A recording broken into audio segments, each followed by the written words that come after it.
बंद मागे घेत नाशिकमध्ये कांदा लिलाव सुरू।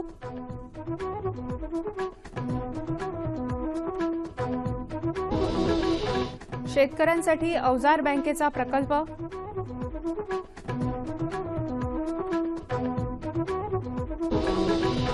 आणि तुरडाईचे भाव नियंत्रणात आणण्यासाठी बैठक।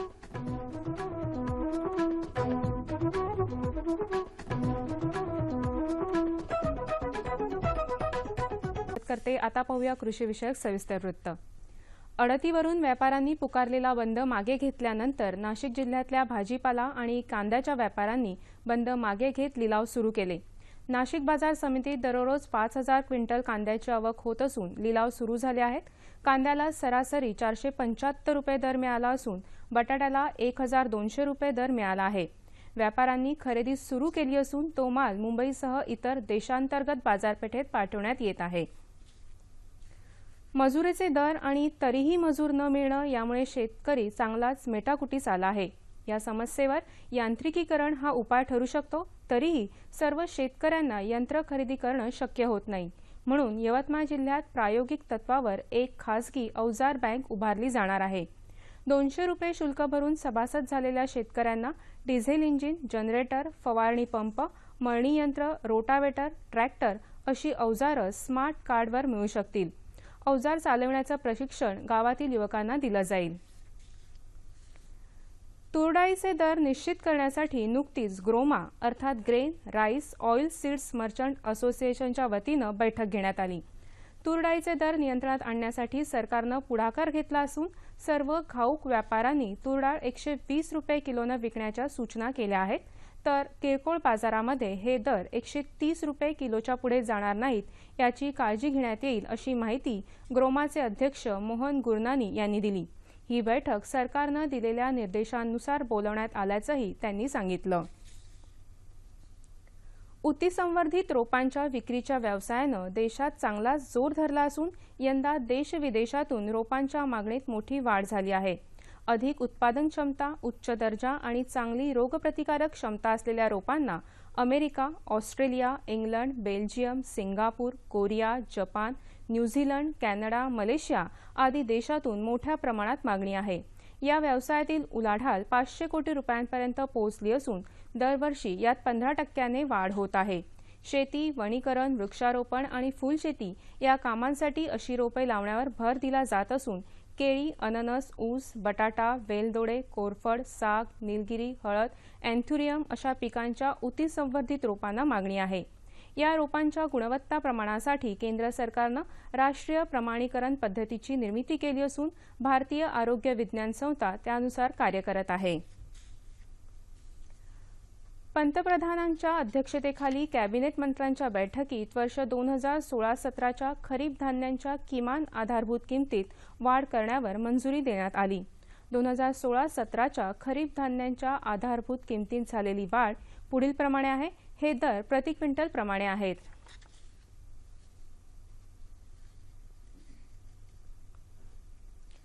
तांदूळ साधारण 1470, तांदूळ ग्रेड ए 1510, ज्वारी हायब्रिड 1625, ज्वारी मालदांडी 1650, बाजरी 1330, मका 1365, नाचणी 1725, तूर 5050, मूग 5225, उडीद 5000, भुईमूग 4220, सोयाबीन 2775, सूर्यफूल 3950, तीळ 5000, कापूस मध्यम धागा 3860, कापूस लांब धागा 4160 हे भाव येत्या 1 ऑक्टोबरपासून अंमलात येतील। आता पाहूयात बाजारभाव।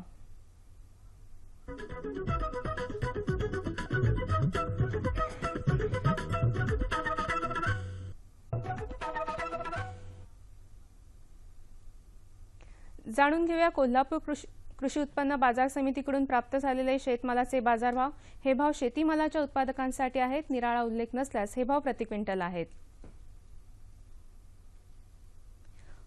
गहू 3000, 2200, तांदूळ 5400, 2200, ज्वारी 3700, 1700, बाजरी 2400, 1900, टोमॅटो 2000, 1000, हिरवी मिरची 5000, 3000, कारली 2500, 1500, फ्लॉवर 2500, 1500 आणि कोबी 2000 आणि 1000.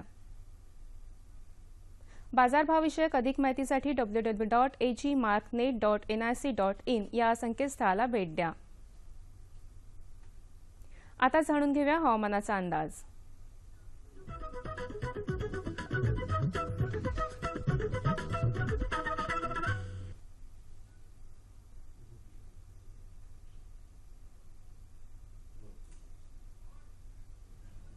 नमस्कार.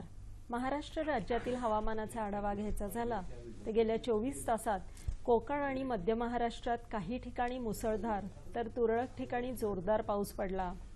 कोकणात बहुतांश ठिकाणी, मध्य महाराष्ट्र व विदर्भात काही ठिकाणी तर मराठवाड्यात तुरळक ठिकाणी पाऊस पडला. पुढील 5 दिवसांचा हवामानाचा अंदाज असा आहे. कोकणात पुढील 5 दिवस बहुतांश ठिकाणी, विदर्भात पुढील 2 दिवस बहुतांश ठिकाणी व त्यानंतर बऱ्याच ठिकाणी, तसेच मध्य महाराष्ट्र व मराठवाड्यात पुढील 5 दिवस बऱ्याच ठिकाणी पाऊस पडण्याची शक्यता आहे. शेतकरी बंधूंना इशारा देण्यात आला आहे की कोकणात पुढील 4 दिवस 1-2 ठिकाणी मुसळधार ते जोरदार पाऊस पडण्याची शक्यता आहे. मध्य महाराष्ट्र व मराठवाड्यात दिनांक 23 जुलै रोजी 1-2 ठिकाणी मुसळधार ते जोरदार पाऊस पडण्याची शक्यता आहे. तसेच विदर्भात पुढील 2 दिवस 1-2 ठिकाणी मुसळधार पाऊस पडण्याची शक्यता आहे. शेतकरी बंधूंनी कोकणात वेलवर्गीय भाजीपाल्याची लागवड करावी. त्यासाठी 2 रांगेतील अंतर 1.5 मीटर व 2 वेलातील अंतर 90 सेंटीमीटर ठेवावे आणि लागवड करताना प्रत्येक वेलाला 2 किलो शेणखत व 50 ते 60 ग्रॅम मिश्र खत मातीत मिसळून द्यावे. आंबा कोय कलम करण्यासाठी चांगल्या मातृवृक्षाची काडी घेऊन कलमे तयार करावीत. तसेच कार्बेंडाझिम 2 ग्रॅम प्रति लिटर पाणी या प्रमाणात ड्रेंचिंगसाठी वापरावे व कलमांची योग्य ती काळजी घ्यावी. रोपवाटिकेतील पाण्याचा निचरा होण्यासाठी चर खोदून घ्यावेत. नारळ रोपवाटिकेसाठी चांगल्या दर्जाचे बियाणे निवडून त्याची चरामध्ये लागवड करावी. मध्य महाराष्ट्रात कापूस लागवड केलेल्या क्षेत्रात जास्त पाणी साचणार नाही याची काळजी घ्या, कारण त्यामुळे मूळ कूज किंवा मर रोग वाढण्याची दाट शक्यता असते. त्यासाठी योग्य निचरा करावा व चर काढावेत. डाळिंबावरील तेलकट डाग या विषाणूजन्य रोग नियंत्रणासाठी ब्रोमोपॉल 50 ग्रॅम अधिक कॅप्टन 500 ग्रॅम प्रति 100 लिटर पाण्यातून फवारावे. रोगट फांद्या व फळे काढून नष्ट करावीत. मराठवाडा विभागात मूग, उडीद या पिकात पेरणीनंतर सुरुवातीच्या 1 महिन्यात तण नियंत्रणासाठी 1 खुरपणी व 2 कोळपण्या कराव्यात, कारण तण नियंत्रण 1 महिन्यापर्यंत न झाल्यास मोठ्या प्रमाणात नुकसान होते. तणांचा मका पिकाशी अन्नद्रव्ये आणि पाणी या बाबतीत स्पर्धेचा कालावधी पेरणीनंतर 15 ते 35 दिवसांनंतर असतो. यामुळे वरील कालावधीत तणांचा बंदोबस्त केल्याने अधिक उत्पादन मिळते. धन्यवाद. याबरोबरच आजच्या कृषी वार्ता संपल्या. पुन्हा भेटूया पुढील कृषी वार्तामध्ये. तोपर्यंत नमस्कार.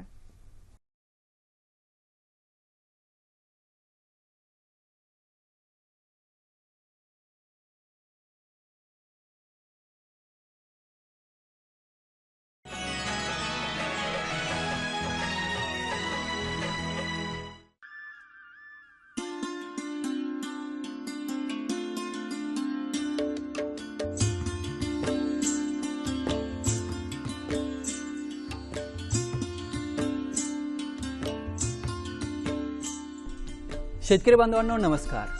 कृषी दर्शन या कार्यक्रमात आपलं सर्वांचं स्वागत. शेतकरी बांधवांनो, आंब्याला आपण फळाचा राजा असं म्हणतो, कारण की त्याची रसाळता आणि मधुरता हे त्याला राजा म्हणण्यास कारणीभूत ठरते. हाच राजा आपल्या शेतकरी बांधवांना खराखुरा राजा बनवू शकतो जर या आंब्याची आपल्या शेतकरी बांधवांनी व्यवस्थित तंत्रशुद्ध पद्धतीने लागवड केल्यास त्याचे चांगले उत्पादन मिळू शकते. तर आपल्या मनात प्रश्न उद्भवला असेल की आंब्याची तंत्रशुद्ध पद्धतीने लागवड कशी करायची, त्याची जोपासना कशी करायची, असे एक नाही अनेक प्रश्न आपल्या मनात उद्भवले असतील. याच प्रश्नाचे उत्तर आज आपण जाणून घेणार आहोत आमच्या तज्ज्ञांकडून. आंबा लागवड याविषयी आज मार्गदर्शन करण्यासाठी आपल्या स्टुडिओमध्ये उपस्थित आहेत महात्मा फुले कृषी विद्यापीठ राहुरी येथील सहाय्यक प्राध्यापक व्ही.एस. भारमल सर. सर नमस्कार. नमस्कार. सर्वप्रथम आपलं कार्यक्रमात स्वागत. सर, महाभारत रामायणामध्येही आंबा या फळाचे उल्लेख आहे, तर आंबा याविषयी थोडासा इतिहास सांगता आला तर खूप चांगलं होईल. आंबा फळझाड याची लागवड सर्वसाधारणपणे 4000 वर्षापासून केली जाते. बरं. पण दिवसेंदिवस जे प्रगत तंत्रज्ञान तुम्हाला शेतकऱ्यांच्या जवळ पोहोचते किंवा जागतिक पातळीवर सर्वसाधारणपणे 111 देशांमध्ये या फळपिकाची लागवड केली जाते. त्यात प्रामुख्याने गुणवत्तेनुसार काही महत्त्वाच्या 20-25 जाती आहेत. अच्छा. त्या जातींमुळेही त्या प्रभागाची म्हणजे तुमच्या भारतामध्ये वेगवेगळे जे प्रभाग आहेत त्याची जसं कोकणचा हापूस समजला जातो तशीच प्रभागानुसार त्या एक ज्या महत्त्वाच्या जाती आहेत कमर्शियल आपण ज्यांना म्हणू शकतो अशा 25 जाती आहेत. अच्छा. सर, कोणत्याही पिकाचे उत्पादन हे त्याच्या जमिनीवर अवलंबून असते, तर आंब्याचे व्यवस्थित फळ यावेत, आंब्याला त्या वृक्षाची व्यवस्थित वाढ व्हावी म्हणून कशा प्रकारची आपण जमिनीची निवड केली पाहिजे? तर आंबा पिकासाठी कोणत्याही प्रकारची जमीन सोयीस्कर ठरते, परंतु त्यातल्या त्यात काळी कसदार जमीन जी आहे तिची माती पाणी धरून ठेवण्याची क्षमता जास्त होती. अशा जमिनी भविष्यामध्ये चोपण जमीन ठरू शकतात किंवा मग या जमिनीमध्ये पाण्याचा योग्य प्रकारे निचरा होत नाही. निचरा न झाल्यामुळे झाडांची मर होण्याची शक्यता असते. तर या जमिनी वगळता मुरमाड जमिनी, डोंगर उताराच्या जमिनी की ज्या जमिनी मधून पाण्याचा निचरा व्यवस्थितरित्या होऊ शकतो आणि अशा जमिनी मुख्यत्वे करून तुम्ही या पिकासाठी आपण निवडू शकतो फळझाडासाठी. सर, आंबा या झाडासाठी कोणत्या प्रकारचे अन्नद्रव्य जमिनीत असणं गरजेचे आहे? प्रत्येक पिकास आवश्यक असणारे जे मेन अन्नद्रव्य आहेत त्याच्यामध्ये तुमचं नत्र, स्फुरद, पालाश, सेंद्रिय खतं, त्याच्यानंतर सूक्ष्म अन्नद्रव्य, त्यामध्ये तुमचं मॉलिब्डेनम, लोह, जस्त, तांबे या सगळ्याच प्रकारची तुम्हाला अन्नद्रव्यांची गरज असते. पण सध्याचं हे लक्षात घेता तुम्हाला लोकांचा कल म्हणजे शेतकऱ्यांचा कल सध्या सेंद्रिय शेतीकडे वळलेला आहे. सर्वसाधारण शेतकरी की प्रोडक्शन कॉस्ट जी आहे ती कमी कशी करता येईल त्याच्याकडे जी उपलब्ध साधनं आहेत शेतकऱ्याकडे त्यांचा जास्तीत जास्त वापर कसा त्याला करता येईल आणि फळांची म्हणजे पर्यायाने पिकाची किंवा फळाची गुणवत्ता त्याला वाढवता आली पाहिजे. बरोबर. की त्याला मूलभूत घटक जे आहेत हे सेंद्रिय घटक जे आहेत ते फळांच्या गुणवत्ता वाढीसाठी किंवा त्याच्या टिकाऊपणा वाढवण्यासाठी उपयुक्त आहेत. तर मग त्यामध्ये प्रामुख्याने तुमचं शेणखत आलं, पालापाचोळा म्हणजे कंपोस्ट खत आलं. या खतांचा तुम्ही सर्वात जास्तीत जास्त वापर जर करता आला तर फायदेशीर होईल. आंब्याच्या झाडासाठी जे लागणारे मुख्य अन्नद्रव्य आहेत ते कुठे कमी असतील किंवा जास्त असतील तर अशा वेळेस आपण काय उपाययोजना केल्या पाहिजे?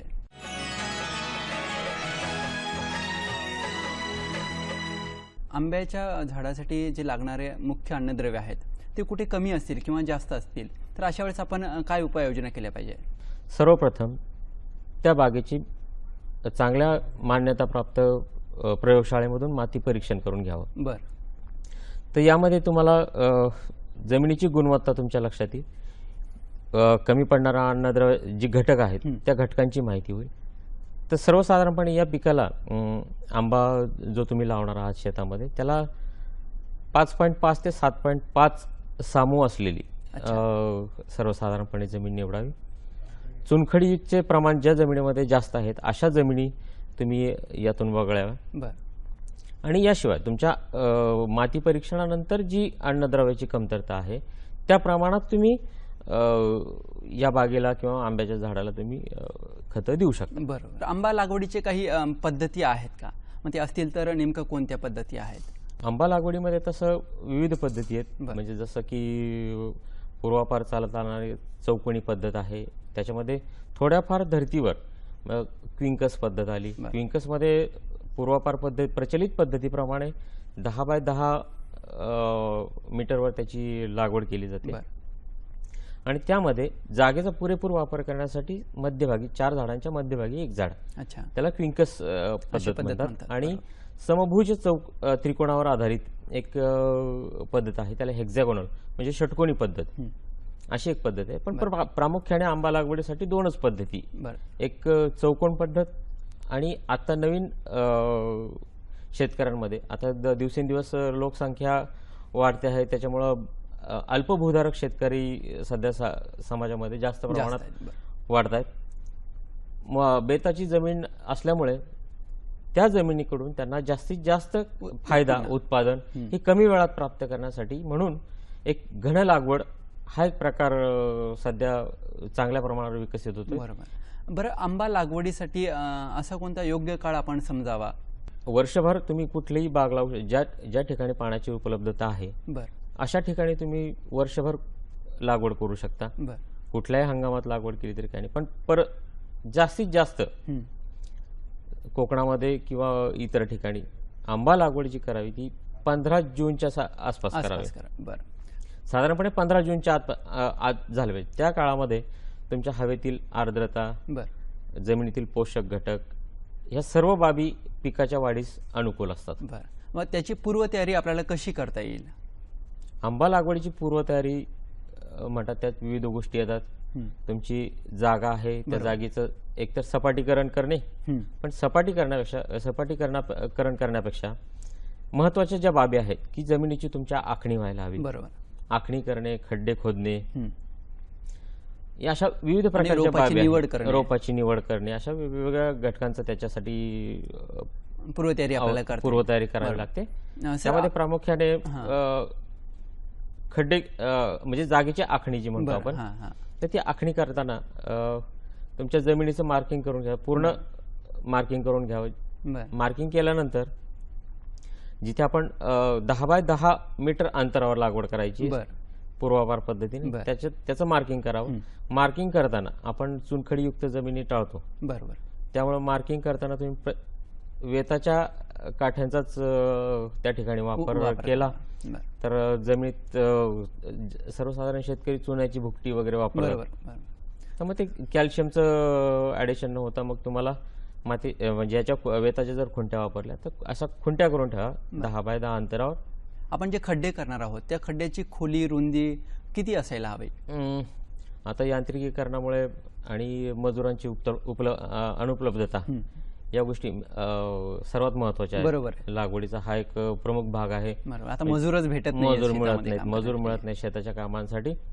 तर यांत्रिकीकरण सध्या वाढतंय प्रत्येक बाबीमध्ये. तर आपल्या याच्यामध्ये विविध यंत्र आहेत खड्डे खोदण्यासाठी. जसं JCB मशीन आहे, कमी वेळेमध्ये जास्तीत जास्त JCB मशीनद्वारे सर्वसाधारणपणे एका तासाभरामध्ये 30 एक खड्ड्यांपर्यंत 1 मीटर रुंद, 1 मीटर खोल आणि 1 मीटर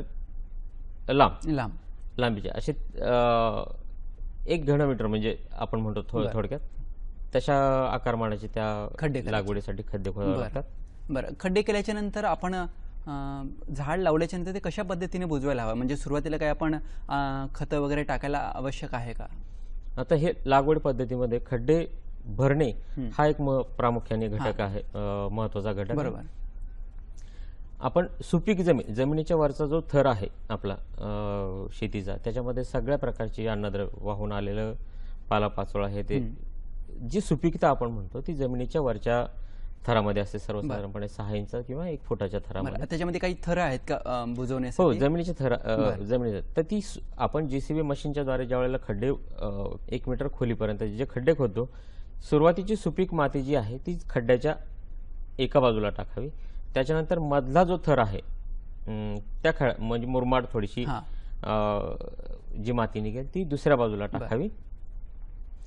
आणि त्याचप्रमाणे त्याच सिरियलनुसार खड्डे भरताना सुरुवातीला म्हणजे मुळाशी जी रोपांच्या मुळाला वाढीस अनुकूल जी माती आहे ती सुपीक माती जी आहे, सर्वप्रथम खड्डा भरताना तुम्हाला जमिनीत असलेली वाळवी किंवा इतर काही कीटक असतील की जी पिकासाठी आपल्या हानिकारक आहेत, तर त्या पिकासाठी तुम्हाला कार्बारिल पावडर किंवा मिथिल पॅराथिऑन म्हणून नावाचं एक बाजारामध्ये हे मिळतं पावडर, कीटकनाशक पावडर. ती पावडरची खड्ड्याच्या तळाशी धुरळणी करावी जेणेकरून मग या कीटकांचा नायनाट होईल.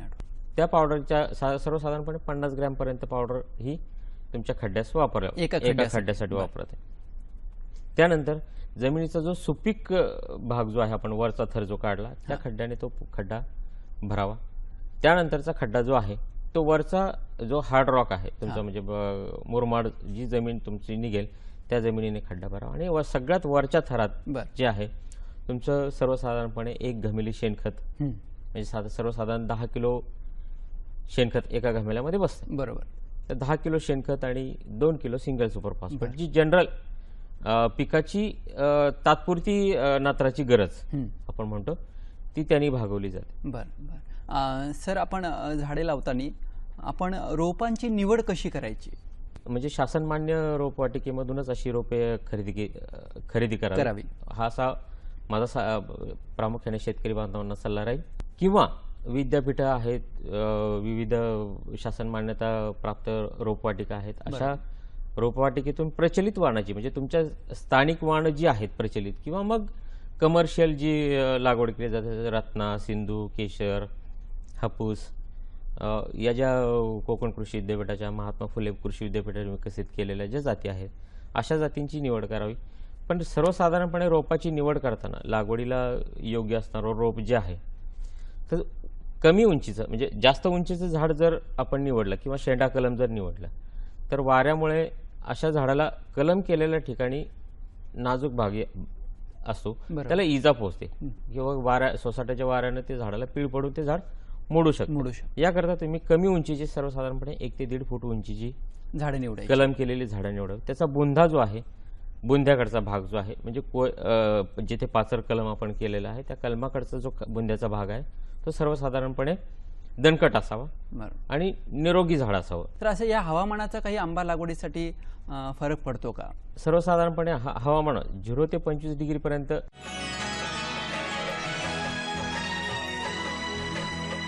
असं या हवामानाचा काही आंबा लागवडीसाठी फरक पडतो का? सर्वसाधारणपणे हवामान 0 ते 25 डिग्रीपर्यंत, म्हणजे 45 डिग्रीपर्यंत या पिकास तापमान अनुकूल आहे. पण वाढीसाठी पोषक जर म्हणाल तुम्ही, प्रत्येक अवस्थेसाठी त्याचं वेगवेगळं टेम्परेचर गरजेचं. सर्वसाधारणपणे 20 ते 25 डिग्री टेम्परेचर सुरुवातीला, म्हणजे 0 टेम्परेचर म्हटलं की चिलिंग इंजुरी हा भाग आला. पण वातावरणाचा किंवा तापमानाचा ह्या बाबींवर, म्हणजे फुलोरा येण्यावर किंवा फळधारणेवर निश्चितच परिणाम होतो. फळधारणेसाठी सर्वसाधारणपणे 25 ते 30च्या दरम्यान त्याचं तापमान हवं. बरोबर. किंवा फुलधारणेसाठी सर्वात कमी, म्हणजे 20 ते 25 डिग्री किंवा 22 डिग्री टेम्परेचर याला अनुकूल आहे. सर, तुम्ही वेळातला वेळ काढून आलात आणि आमच्या शेतकरी बांधवांना मौल्यवान असं मार्गदर्शन केलात. खरंच तुमचे धन्यवाद. शेतकरी बांधवांना आम्ही लहानपणी कविता ऐकायचो की आंबा पिकतो, रस गळतो आणि कोकणचा राजा झिम्मा खेळतो. तर हे मार्गदर्शन ऐकून फक्त कोकणचाच राजा नाही तर पूर्ण महाराष्ट्राचा राजा झिम्मा खेळेल अशी आशा बाळगतो आणि हा कार्यक्रम इथेच संपवतो. पुन्हा भेटूयात पुढच्या भागात. तोपर्यंत नमस्कार.